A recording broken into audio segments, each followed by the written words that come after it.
Phase 2 का आना बाकी है। अभी तक कितना आंकड़ा है वीटीआर वो भी मैं आपके पास शेयर कर दीजिए, सभी पब्लिक के पास दे दीजिए। केवल इसी संतुष्ट होने के लिए नहीं, सब हम लोग आप सब मिला के सब संतुष्ट होना है। ओटीआर का वीटीआर का सब मिलके संतुष्ट नहीं है, आप भी बता दीजिए, कल हम लोग पढ़ लेंगे उसी को, ठीक है। इसलिए आपको 2005 से डेटा है, मैं आपके पास शेयर कर देंगे। कल पढ़ने के बाद पता चलेगा आप लोग संतुष्ट नहीं है, कल पता चलेगा, ठीक है। ये आचार संहिता के तहत 200 करोड़ रुपया आप रेवेन्यू बता रहे हैं। रेवेन्यू नहीं, सीजन वो रेवेन्यू स्टेट का माना जाएगा, सेंट्रल का? वो स्टेट का माना जाएगा, वो कंसर्न एजेंसी है। मतलब आपका सेंट्रल गवर्नमेंट एजेंसी सीजर करती है, उनके पास जाती है, बाकी स्टेट गवर्नमेंट को जाती है। इसका ज़्यादा सीजर होती है, लगभग आपका नारकोटिक्स इसी बार बहुत ही कम है, इसलिए उसको छोड़कर बाकी सब कुछ स्टेट गवर्नमेंट के पास।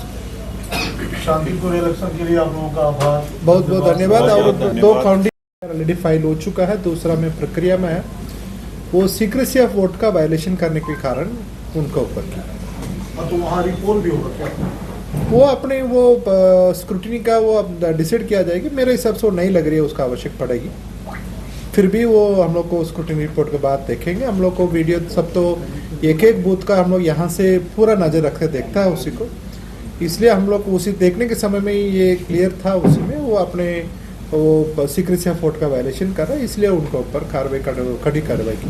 सर, ये सीक्रेसी ऑफ वोट जब बोलते हैं तो इसमें इस केस में क्या है? मतलब ही वाज इन्फ्लुएंसिंग वोटर्स? नहीं, आपका वो वोटिंग कंपार्टमेंट का बाहर में कहाँ पर आपका वोटर रहने के समय में कोई भी पोलिंग पार्टी बाहर में नहीं जाना है, वो क्लियर। आपका वोटिंग कंपार्टमेंट है, वहाँ पर कोई वोटर वहाँ पर खड़ा है, उसी समय में कोई भी प्रिसाइडिंग पोलिंग ऑफिसर नहीं जाना है। उसका जाना मतलब उसी का इन्फॉर्म, उसी का एक प्रोसीजर है, उसका एप्लीकेशन दिया जाएगी, फिर उनका पास ऑथराइज पर्सन है वो भी साथ में जा सकता है। वो ब्लाइंड वाला का वो प्रोविजन है, वो प्रोविजन तो प्रिसाइडिंग ऑफिसर पोलिंग ऑफिसर का अवेलेबल नहीं हो सका, इसलिए कोई कैंडिडेट है वो वोटर रहने के समय में उनका नहीं जाना है। वो जाने का एक बहुत सीरियस का लिया जाता है, वो सीक्रेसी ऑफ वोट का, उसी में हम लोग वो उसके बारे में नहीं बोल पाए। बाबूलाल मराठी के खिलाफ जेएमएम ने बोला है कि वहाँ से वो फोटो खिंचवाया वो मैं वो फोटो भी दोनों फोटो देखा, मैं दोनों फोटो भी देखा। वो बेसिकली कोई भी कैंडिडेट आप लोग को वीआईपी वोटर जाने के समय में आप लोग खींचता है, वही फोटो लग रही है, फिर भी डीओ से वो रिपोर्ट मांगा जा रहा है, उसके बाद क्लियर होगी। प्रमा फेसी मेरे के लिए सीक्रेसी ऑफ वोट का वायलेशन का मेरे के लिए केस नहीं बन रही है, फिर भी मैंने दोनों फोटो देखा। और भी कुछ डॉक्यूमेंट होगी, मतलब डीओ उसका बताएंगे उसी को। बेसिकली कोई भी वीआईपी जाएंगे, आप लोग का भी द्वारा फोटो किया जाता है, वोटिंग कंपार्टमेंट रहता है, उसका बाहर में करता है। उसमें मैं कितना 2 फोटो देखा, दोनों फोटो में नहीं लग रही है, फिर भी डीओ का रिपोर्ट के बाद उसमें क्लियर हो। एमसीसी उल्लंघन के कितने मामले आज दर्ज हुए सर? किसका? एमसीसी उल्लंघन अभी तक 5 केस फाइनल दर्ज हो चुका है और ये केस फाइल किया जा रहा है, वो रिपोर्ट आपको दे देंगे। एक फाइल वो कराया जा रहा है, वो मधुपुर में है, वो रिपोर्ट दे रहे, बाकी सब रिपोर्ट अभी आपका मिल जाएगी। हैवी कैश सीजर भी हुआ है सर? ये हेवी कैश सीजर नहीं, कुछ लिक्विड वगैरह को सीजर हुई, हेवी कैश करके आज कुछ नहीं। वो डिटेल भी मैं आपको पास शेयर कर देंगे, कल कितना है, फिर आज का रिपोर्ट है वो कल मिलेगी आपको। बहुत ज़्यादा ऐसा सीजर नहीं, कुछ केसेस तो मिला है उसी को, कल रात को उसी का मिले थे। आज जो ऐसा बहुत मेजर इशू नहीं है। गांधी से सूचना आ रही थी कि कुछ सीसीटीवी कैमरे को मतलब उसकी दिशा मोड़ दी गई या फिर खराब कर दिया गया, वो इशू नहीं है। वो एक इलीगली एक व्यक्ति है, वो पासवर्ड का एक्सेस दिया था, उसको तुरंत वो पासवर्ड चेंज करके रिकवर की गई थी। वो आप बोल रहा वो वाला इश्यूज नहीं हो सकता। वो इलीगली कोई व्यक्ति है, वो उसका पासवर्ड एक्सेस नहीं कर सकता था, वो पासवर्ड उनका कैसे मिल गया, फिर उसके बाद तुरंत पासवर्ड चेंज करके फिर उसके बाद हम लोग कार्रवाई हुई क्या? देखेंगे कैसा करना। में एक व्यक्ति के साथ मारपीट हुई है, कहा जा रहा था वो कैमरा देखने के जा रहा था, लेकिन ग्रामीणों ने सोचा वो हैक करने जा रहा था, उसकी पिटाई कर दी। ऐसा कोई मामला नहीं, वैसा रिपोर्ट मेरे पास आया नहीं, ऐसा होगी मतलब हम लोग देख लेंगे उसी को। मतलब पब्लिक भी आज सकर कमे, कल भी रात को देखा गया उसी को। इवन कहाँ पर भी कोई अचानक कोई गाड़ी में मुड़ हो रहा है, मतलब पब्लिक रुकवा कर देख रहा है कहाँ जा रहा है करके। रात को 1 बजे तक भी मेरे पास फ़ोन आया, रात को उठा के रखे उसी को। इसलिए वो पब्लिक भी इससे आजकल बहुत जागरूक है, वो भी उनका बहुत एक शांतिपूर्ण मतदान करने के लिए वो भी बहुत बड़ा भूमिका निर्वहन किया। नहीं, अगर कमीशन का अगर एक्चुअल आदमी होगा तो वो भी पीट गया, तो उसमें कुछ सूखा नहीं आया है। आपसे बात करके मैं ले लेंगे, उसी तरह से होगी। किसी का पिटाना गलत है, कोई भी व्यक्ति हो, वो अपने लाभ में हाथ में लेना गलत है। उसी तरफ से खिचड़ी में हुआ मतलब हम लोग भी उसको देख लेंगे, इसका कुछ इशू अभी तक रिपोर्ट नहीं है। ये चरण में आज कुल 12 जिलों में 38 एसीज में चुनाव शांतिपूर्ण तरीके से संपन्न हुआ है। अभी भी पोलिंग पार्टीज की लौटने की कार्रवाई चल रही है और हम लोग लगातार उसकी मॉनिटरिंग कर रहे हैं।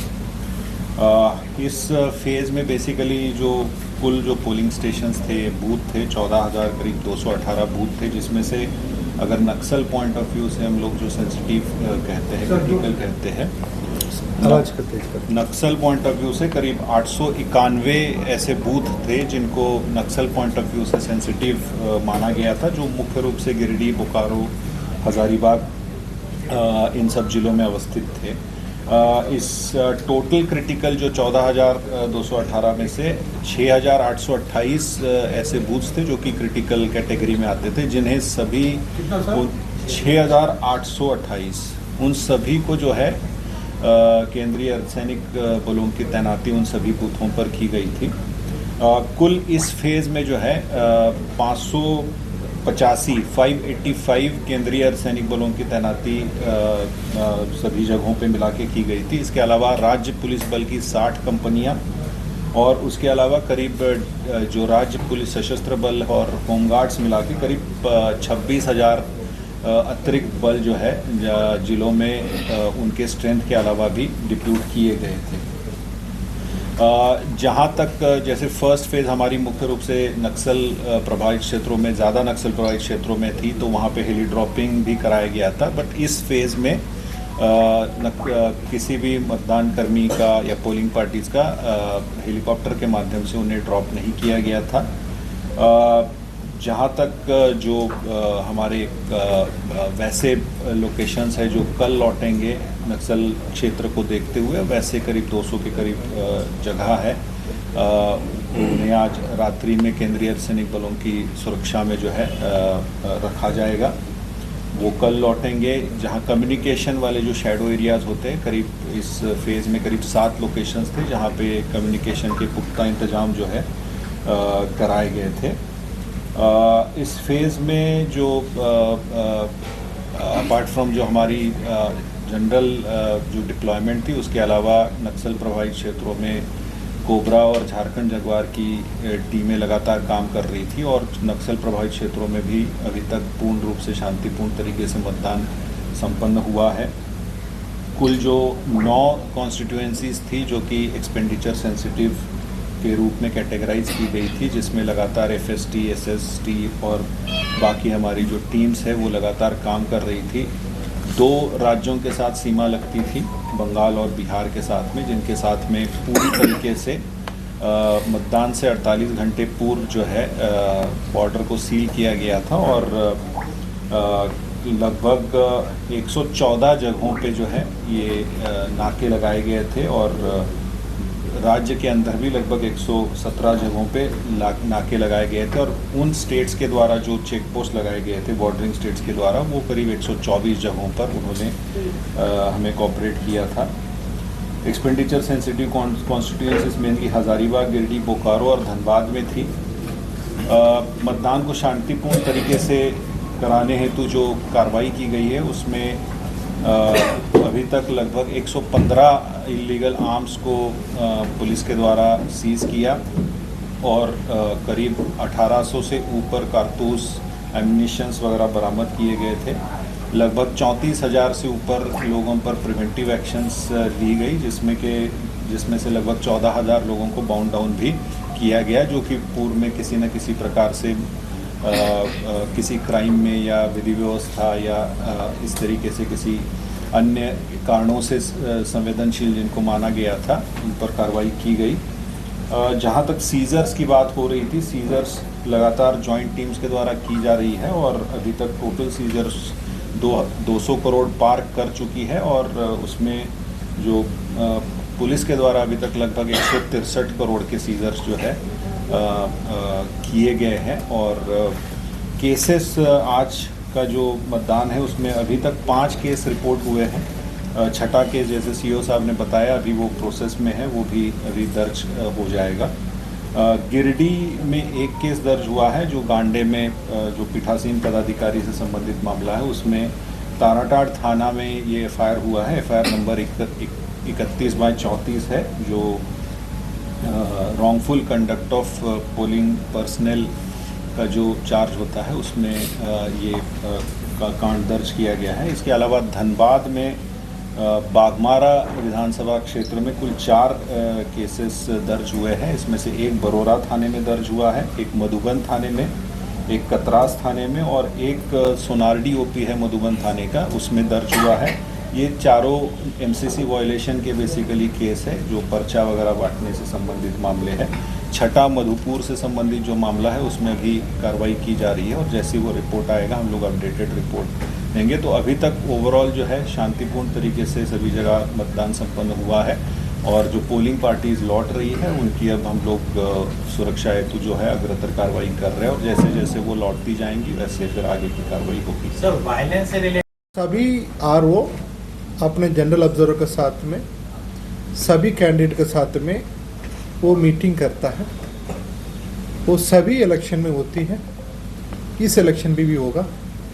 वो बेसिकली वो काउंटिंग सेंटर है, उसका सभी ईवीएम आने के बाद स्ट्रांग रूम का सील होने के पहले एक स्क्रूटिनी डॉक्यूमेंट करके एक 17 पॉइंट डिटेल रहती है, उसका स्क्रूटिनी करके उनके पास फाइनल प्रक्रिया कंप्लीट करता है। तो ये एक स्टैंडर्ड प्रोसेस है, ये मैंडेटरी प्रोसेस है। वो सभी असेंबली कॉन्स्टिट्यूशन में कराया जाता है। वो अपने कहाँ पर वो 220 को छोड़कर बाकी सब जगह पर आज शाम को आ जाता है। वहाँ पर वो 11 बजे शुरू होगी। बाकी कल का P+1 अरेबल 220 बूथ है, वो 6 असेंबली कॉन्स्टिट्यूंसी है, वो 12-1 बजे तक वो स्क्रूटिनी होगी। पीठासीन पदाधिकारियों पर एफआईआर हुआ है। फेज 2 का पोलिंग सभी 38 असेंबली कॉन्स्टिट्यूंसी में शांतिपूर्ण संपन्न हो गया। सभी पोलिंग पार्टी अपने अपने रिसीव सेंटर का आना शुरू हो गया। क्लोज अप पोल का वोटर टर्नआउट है लगभग शाम रात को 11 बजे के आसपास हम लोग आप लोगों के पास शेयर कर देंगे। उसका संबंध में कमीशन का भी एक प्रेस रिलीज इशू होती है। अभी आपके पास क्या डेटा दिया हुआ है वो 5 बजे तक डेटा है। अभी 7 बजे तक कुछ बूथ पर 2 बूथ फाइनली हुई थी, उसका अभी क्लोज हुआ, इसलिए एक्यूरेट डेटा है। क्लोज अप पोल के बाद एक एंडा पोल करके कल मिलेगी, इसलिए आपका अनुरोध है वो क्लोज अप पोल का डेटा का इसका 11 बजे तक आप इंतजार करें, उसी समय तक एक्यूरेट डेटा मिल जाएगी। फील्ड में सभी जहाँ पर शांतिपूर्ण हुई, 1-2 जहाँ पर माइनर इंसिडेंट हुई थी उसका भी एड्रेस की गई थी। कल सभी जहाँ पर 11-12 बजे का स्क्रूटिनी होगी, उसके बाद हम लोग आगे कार्रवाई करेंगे। 23 तारीख को सुबह 8 बजे काउंटिंग का निर्धारित है। अभी एसपी सर का अनुरोध करेंगे, आपसे ब्रीफ करेंगे।